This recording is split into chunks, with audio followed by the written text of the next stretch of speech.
যুক্তরাষ্ট্রের president Donald Trump ও তার উপদেষ্টা ইলন মাস্কের বিরুদ্ধে যুক্তরাষ্ট্র জুড়ে বড় ধরনের বিক্ষোভ হয়েছে।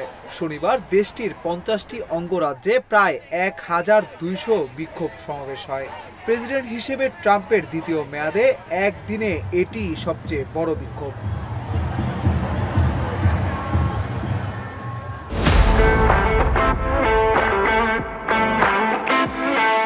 বার্তা সংস্থা রয়টার্সের প্রতিবেদন বলছে, এই বিক্ষোভের নাম দেওয়া হয়েছে হ্যান্ডস অফ। কর্মী ছাঁটাই এবং প্রেসিডেন্টের নির্বাহী ক্ষমতার অপব্যবহার সহ বিভিন্ন অভিযোগে এই বিক্ষোভগুলো হয়।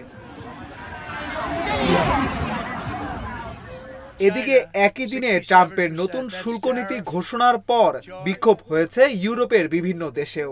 জার্মানি, ফ্রান্স এবং যুক্তরাজ্যে একত্র হন বিক্ষোভকারীরা। বিক্ষোভের দাবি জানানো হয় ট্রাম্পকে প্রেসিডেন্টের দায়িত্ব ছেড়ে দেওয়ার জন্য। ট্রাম্প ছাড়াও এসব বিক্ষোভে ইলন মাস্ক বিরোধী স্লোগানও দেওয়া হয়।